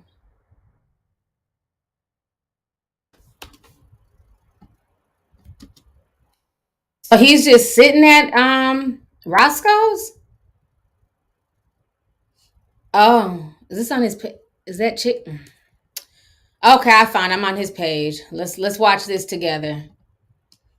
Kodak Black. Hope he ain't playing music. He says, "Long live PNB, good chicken and waffles, BT power up, still Bill." First comment says, "Bro." Somebody else says, "Ain't no way. What do you mean by this? Too soon, Kodak." Bro, what?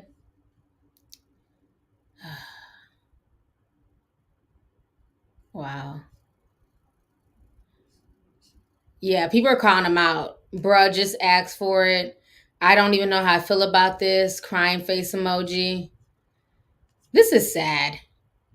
And he has the location, chicken and waffles. Again, some of these celebrities are the biggest attention whores. They will do anything to go viral. They'll do anything for a moment. All attention is good attention in their eyes. They don't care. What is the point of that? It's not even funny. Like the timing is not okay. He's a clown. I can't take him seriously. That's sad. So I've been on here for an hour and 13 minutes. Time be flying. Okay, so I want to go ahead and get on this last topic here. Child. These two fools are running neck and neck.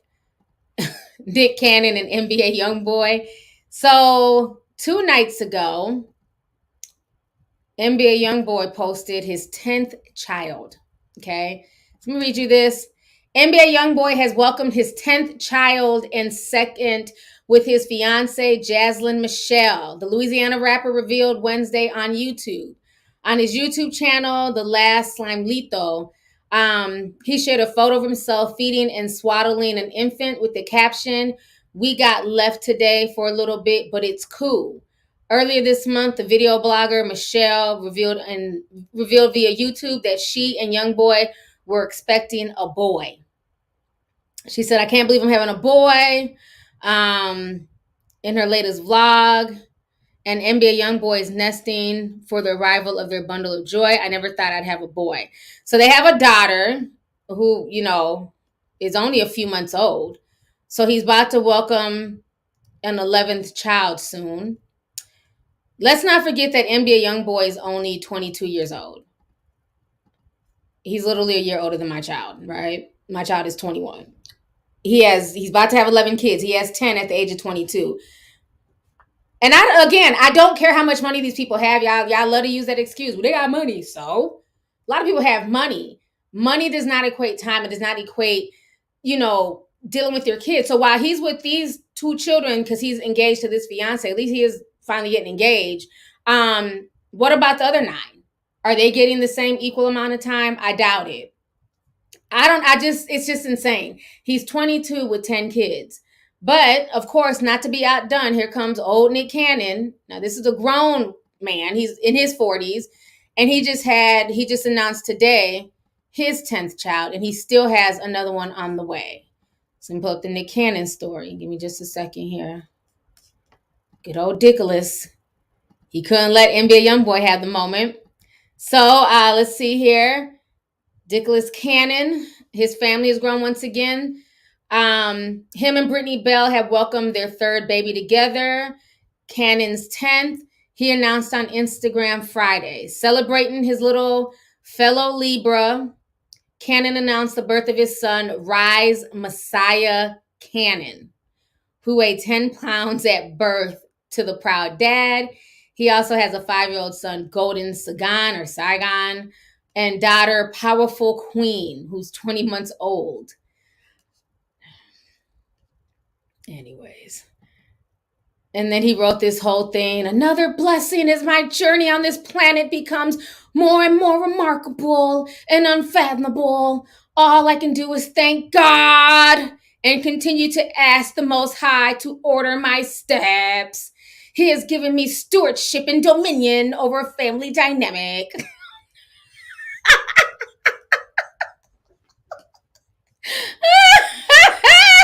I'm not reading no more of that bullshit. Shut up, Nick, and leave God out your mess. They love to bring up God. Y'all know I can't never read none of his posts. And all I see is a bunch of wah, wah, wah, wah, wah. I feel like he's Charlie Brown's teacher at this point. Child, bye. Move on with that shit. The thing that's funny is that he wrote the same long mush mouth post when the dark skinned model, I forget her name, when she had his baby, a week ago. And then me and Emily did a podcast, the Asian baby mama, Brie, whatever her name is. She was crying on Instagram, cussing folks out, writing all caps and shit, because she ain't slept in 2 days. Then the other one said she had to rush back to work, honey. They said she had to get back to work right after her C-section. So it seems to me like these women are not living that trife life. And he seems to really care about this particular baby mama because she got a big old baby shower and they had a feast for this one. Let me see if I can find it. It was like a video with music and everything. And I think it was on another one of them sites.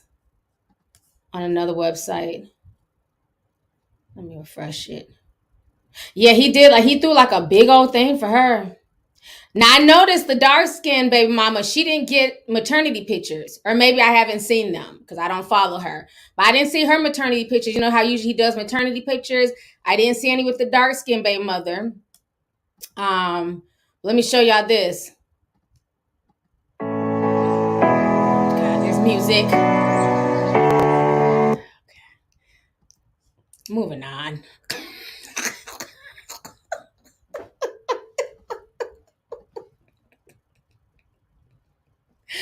Okay, so they had some type of big old dinner. Okay. Child, you just can't make this shit up at this point. And he still has another baby on the way. So like I said, I just find this very just at this point it's sad. There's nothing else to be said. These women are just as much clowns as he is. So I don't put all the blame on Nick. These women are grown women. You know, none of them are having his kids by force. They're choosing to be a part of this circus. So, you know, let them. My issue is the ones who are complaining online, like the Bria girl, you know, or Brie, you know, complaining and saying she hasn't slept. And then when people tell her, you know, the fan was just telling her nicely, like, hey, why don't you have Nick get you a night nurse? What does that have to do with Nick? Why are you bringing up my baby daddy? Like, she was so upset.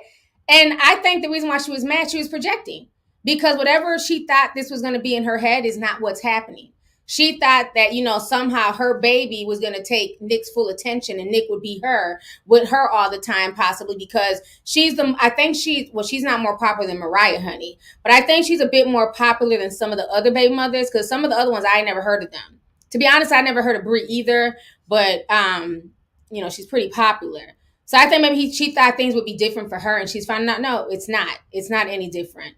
So while she's online going off on people and cussing folks out and trying to make it feel like, you know, everything's all good and she don't need unsolicited advice. Like I said on the podcast, you're going to get unsolicited advice because y'all put this clown circus on the internet. So when you put this big clown circus on the internet, people are going to have things to say. So you can't get online and cry about not sleeping in 3 days and not having any help. And then when people say, well, hey, ask your rich baby's father to get you a night nurse, you go off and you start cussing folks out. So I don't think everything is cracked up to be in the canon. What can we call this? In the canon haram. I don't think it's all cracked up like they're trying to make it seem. I think there are, you know, I just think it's just more for his ego. You know, he can say he's trying to leave a legacy, but a legacy of what? A bunch of babies' mothers that are going to be fighting over your estate once, once he's not here. Because again, if this was supposed to be like this big cohesive, Pearl situation, why are all these women constantly surprised that another kid is coming? Like, you would think all of this would be discussed. I don't know. At the Cannon Clan. Yeah, that's a good name, Yvette. The Cannon Clan. Yeah, the thing is, this is not polyamory. It's not a polygamy type thing. Because again, he can be out there doing whatever, but they can't. So it's not even that. This is just a guy who just wants to fucking get a bunch of women pregnant. It's just that simple. That's what it is at the core of everything. There's nothing religious about this. This is just this is big circus, and he's the ringleader. Eventually the money is going to stop coming in because it's too many mouths to feed. Yeah, I mean, he's definitely not broke. I mean, I think he'll be fine as far as the financial. To me, it's not about the money. Nick Cannon is good as far as like his money, his investments, his shows and stuff like that. To me, it's just about being a parent, being a real parent that is there. And there's no way possible that any human being can be in 10 different households at once. It's just not possible. And I don't care if, all the kids come around Christmas. They all come to his house on Christmas. No one cares. That is a few days out the year. Unless he has these kids full-time living with him, you're not parenting these children. There's no way to possibly parent these children in a healthy way. So it's going to be interesting to see what happens, 5-10 years from now, when these kids get on social media and start spilling the tea like Mason Disick. Mason can't hold water, honey. Kim Kardashian's nephew. He will spill it all. So let me see here. Y'all know Mason is messy, honey, with that damn black nail polish. Oh, let me tell y'all this. And then Travis and Kylie. I'm like, he a messy little queen. He be spilling all the damn tea. Like, go ahead, Mason. Take these notes. Let's see here. Destiny Davis says, hey, T, just stopping by to say, love you. I will always ride with you. Y'all hit the like button before I cut up on y'all. Thank you so much, Destiny. Appreciate you, sis. Thanks for coming through. Let's see here. D sent $9.99. Thank you, D. Casmel sent $10, says, I love you, T. Thank you for keeping it real with us all these years. Thank you so much, sis. Thanks for coming through. Kayla says, hey, T, I got to see the DZ family faking like they lost their mom in the hurricane. Who Who is the DZ family? Child, let me Google. Is it one of them YouTube families? Y'all said the DZ. Let me see. I've never heard of these people. Are they on? It just came up on YouTube. They said they lost their mama in the hurricane. I see a gender reveal, but that might not even be. I don't know. I don't know who the DZ family are.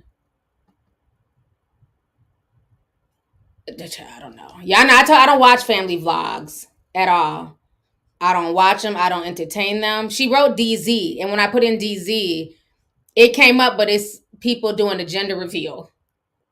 They don't look like they were in a hurricane to me. Looks like a fun gender reveal.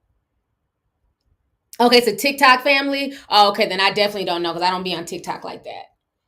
So they just came out and said they lost their mom in the hurricane, and y'all think that they're faking it? Okay, well, hopefully the mother gets found.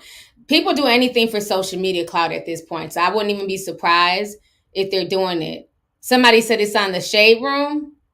Them fake family relationship vlogs. Let me look on the Shade Room. I've never heard of these people. Let me look on the Shade Room.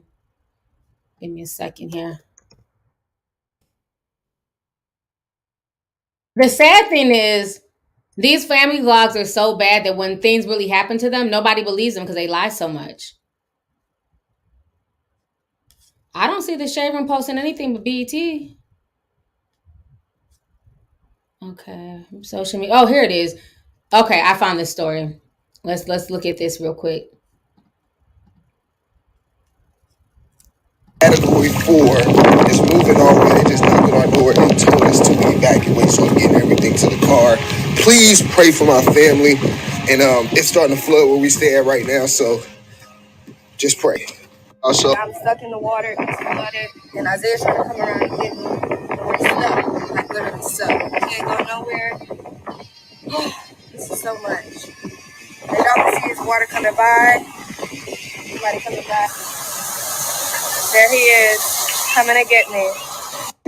It's a category 4. All right, y'all. So my mom was visiting from the gender reveal. She's at a hotel. We're trying to get to her, but it's currently super flooded. I'm trying to show you all. Y'all, we literally cannot get to her. All right, y'all. So my mom was visiting from the... Guys, I'm really stuck between two bodies of water. Guys, it's this side and this side. I'm literally stuck. Guys, I really started walking now. It looks like I'm getting close.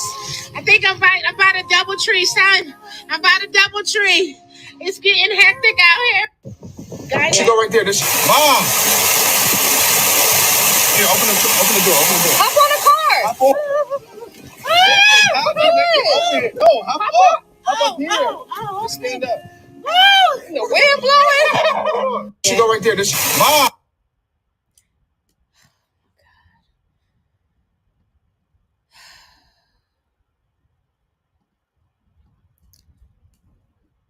I don't even know what to say at this point. Y'all make anybody famous. I've never heard of these people. This is why I don't follow family vlogs. I think most of them are mentally ill. Anybody who put their family on the internet, babies, give their kids no type of privacy. So you mean to tell me you're in the middle of a category 4 hurricane, everybody's just outside.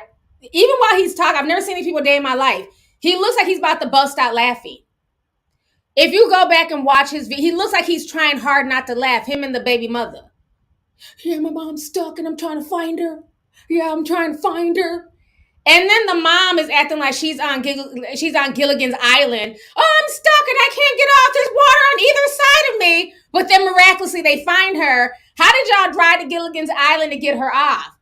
And then she's just wading through the water that's ankle length. But the way she was talking, like the water was to her chest and she would have got in. Get this, Dan. Don't ever introduce me to no family like this. This is why I don't watch family vlogs. I think they're all trash. They're all weird. They fake pregnancies. They fake miscarriages. They'll adopt kids. And then, once they break up, well, you take the kid. No, you take the kid. One even gave back a kid. They went and adopted some little Asian boy. Asian boy wasn't acting right. He had all types of issues. They gave him back like he was a damn puppy. I don't fool with family vlogs. They're just weird. Who does this?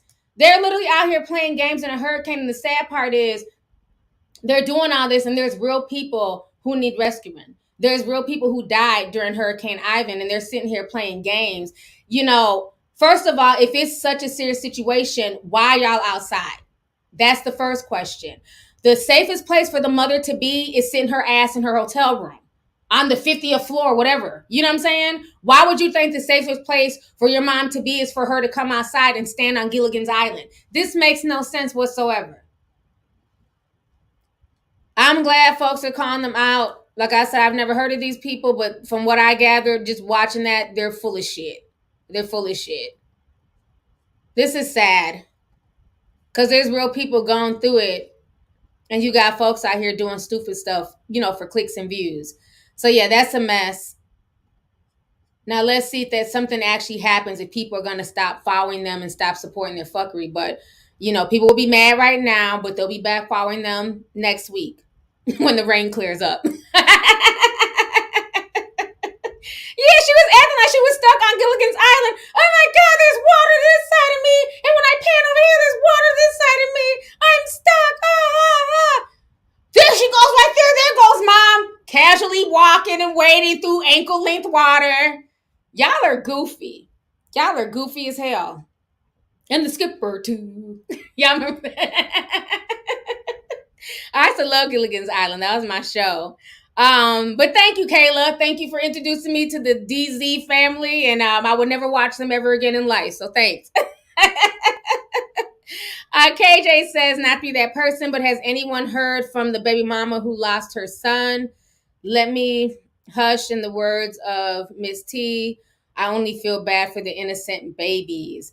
I think they said the one who lost her son is having another baby, from what I heard, but I don't know. But thank you for the super chat, sis. Bohemian B says, T, did you see the TikTok? No, did you see that? Oh, Todrick Hall was ordered to pay over $102K after failing to pay back rent on his $30K a month home. It's a shame because he's talented, but chose to be manipulative and a liar. And look where it got him. Wow. So they found him guilty. He's another vlogger.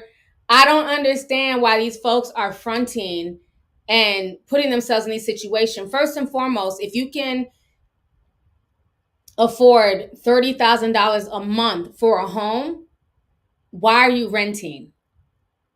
He could have took that $30,000, next $30,000. He could have literally saved three $30,000 checks and just bought a home outright. But again, it's not about buying a home. It's about faking a lifestyle. And the fact that he did that whole house vlog. Oh, that house tour. Oh, come see my house. Oh, this is my closet, my wine cellar. Oh, welcome to my mansion in Calabasas. And come to find out he didn't own it and he couldn't even afford to pay the damn rent on there. So now they're forcing him to come out of pocket $102,000. And I feel no ways. Because he could have easily took that money and bought a home. But again, he wants to front for social media. It makes no sense. Social media going to have a lot of people broke because they want to front and make other people jealous. And you're making other people, you're trying to make other people jealous and be haters. And most people, they don't care.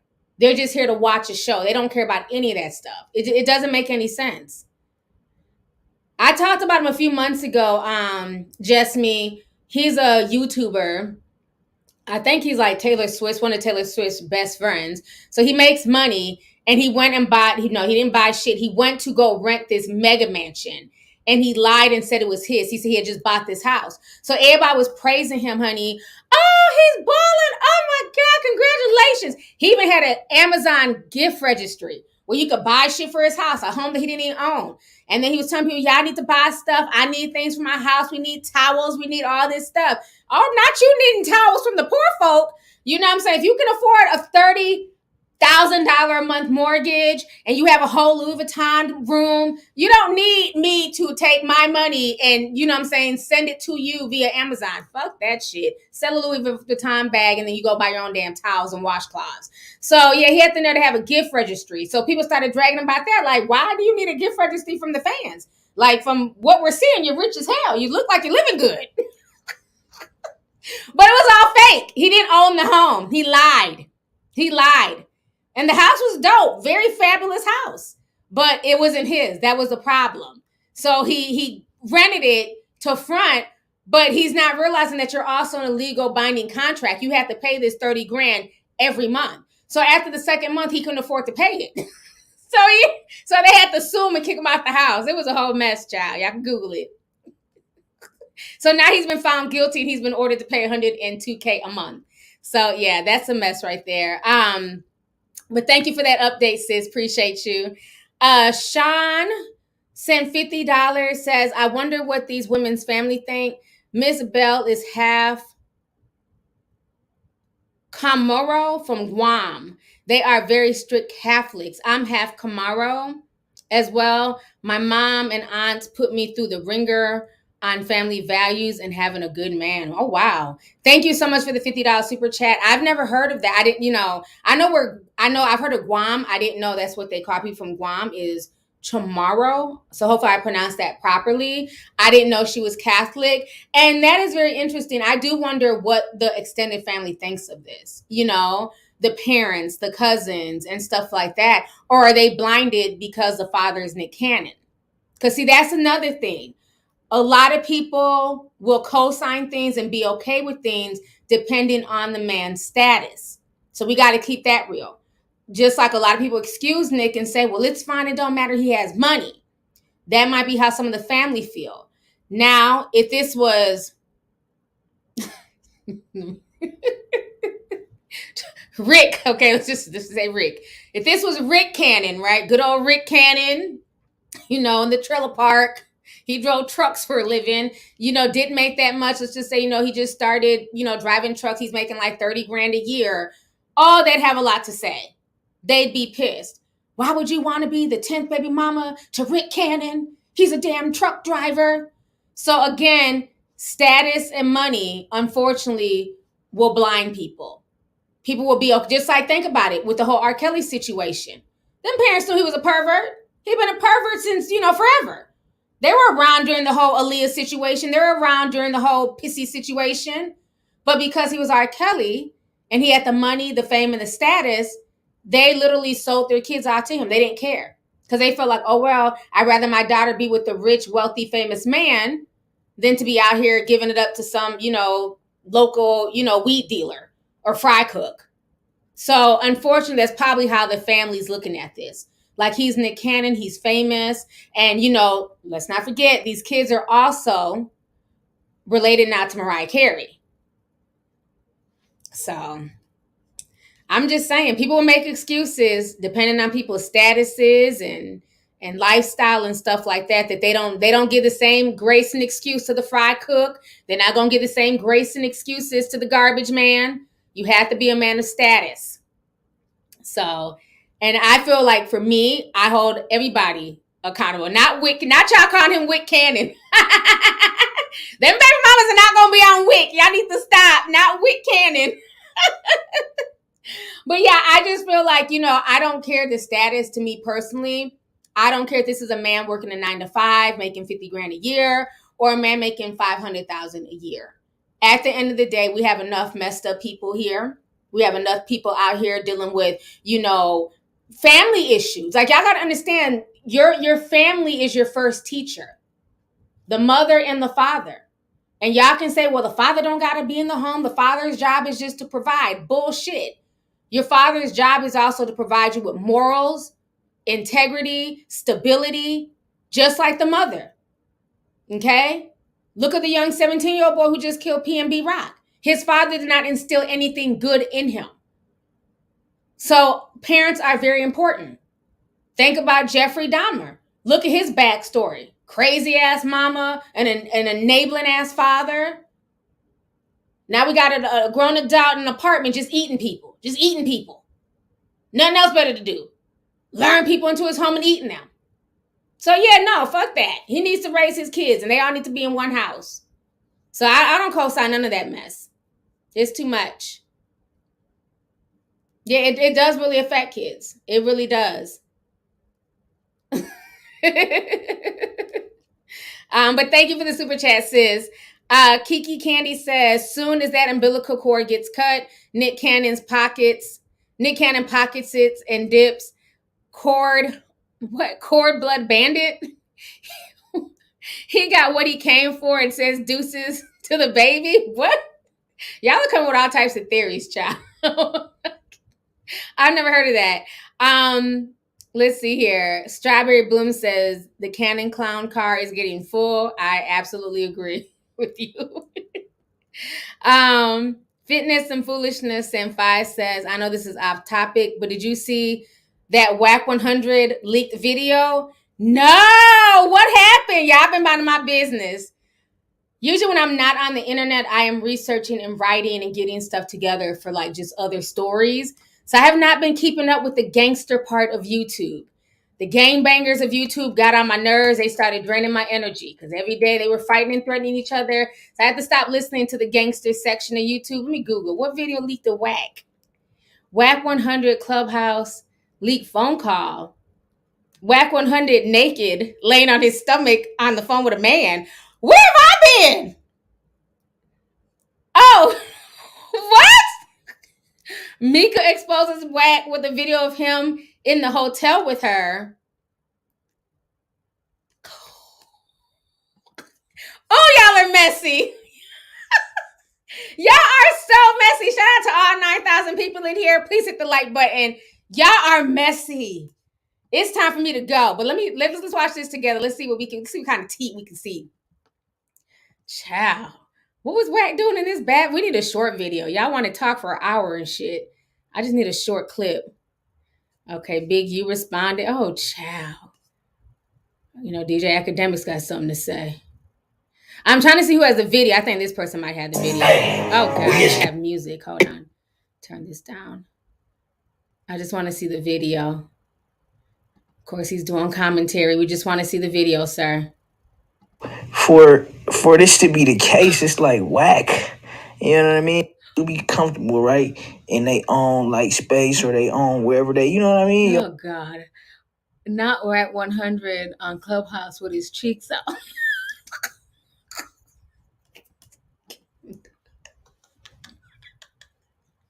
I'm done. Not Big Pyru out there getting caught.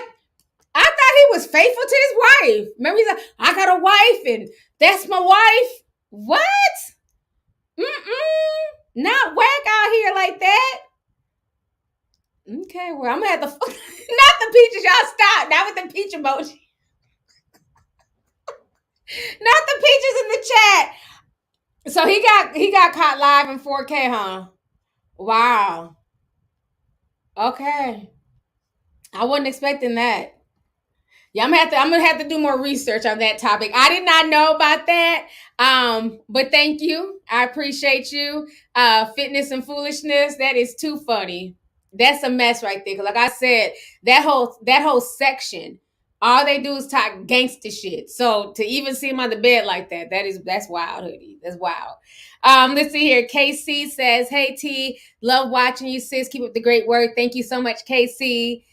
Miss Scully B sent 15 says, hey sis, I had to pause the Domner to watch this right on time because I'm on the last couple of episodes. It had me crying. The number of times they could have caught him and they don't is sickening. Yes, I definitely agree. It's definitely heart-wrenching. But again, it just shows you how much racism was going on back then, how much homophobia was going on back then. The fact that they kept giving this man all types of leeway and grace. Like I said in my podcast, he is the dead embodiment, once living, of white privilege. You know, he was like a clear example of that, you know. And I'm really glad that Ryan Murphy touched on that because he didn't have to. You know, he could have kind of spun it a different way, but I'm glad that Ryan Murphy pointed that out. So thank you for the super chat, sis. Jasmine Senpai says, what if the only way Nick was able to get his show back was to produce bodies for organs for his bosses? Those contracts can change. Y'all be over here reaching, shout. I don't know. I'm not sure. I just, like I said, to me, it's not even that deep. I know everybody wants to say that these kids are sacrifices and weird stuff. To me, it's just not that deep. I just feel like he's just, you know what I'm saying, a dude who likes to fucking get people pregnant. There's several in every hood. So that's how I look at it. I don't even think it's that deep. I just think he just wants to have a bunch of kids. You know, it's for something for his legacy and stuff like that. So again, the kids are not at fault. These babies have nothing to do with it. They're not asking to be born into this situation. The total blame goes on the adults, you know. But yeah, I don't think it's that deep. But thank you for the super chat, though. Emmy Camus says, "Hey, Auntie, I didn't get a notification, but I found you. Love from Switzerland. It is 2:12 a.m. here. That is awesome. Thank you so much. I'm sorry I woke you up, but thank you for coming through. Appreciate you." Wavy Taste at 1999 says, "Hey, Auntie, just wanted to say I'm proud of you and your success. And oh my God, corny, lame, boo, tomato, tomato, tomato, thrown tomatoes at Todrick, Nick, and Akbar drama starting self as well. They all need prayer. American soldier here." Thank you so much, and thank you for your service. I appreciate you. Yes, all of them are messy. All of them, Akbar included. So on that note, you guys, I've been on here for over an hour and a half. So I'm going to go ahead and get ready to log off. But I really appreciate you guys. For coming and joining this Friday with me, coming to the stream. I know usually I do my streams on either Wednesday or Thursday, but I had to come on today. So this was a great live stream. Lots of really good dialogue. So you guys take care of yourselves. I'm going to have a lot of stuff coming out in October. I know a lot of people have been asking me to do like more scary stories in October, scary YouTube videos for like Scaretober. They've been asking me to do that. So I'm going to look at some different topics to hit on for y'all. Definitely. Oh yeah. And thank you guys for subscribing to the True Crime channel. I got like over 10,000 subscribers on that channel in literally not even 2 weeks. So thank you guys so much for just the love, for watching the videos, for, you know, just supporting. They take a lot to do. They're very mentally draining, but I'm going to continue, you know, dropping more true crime videos. And yeah, man, everything for the most part is going pretty good. So you guys have a great weekend. Enjoy yourselves. Thank you guys. I will talk to you guys later. Bye.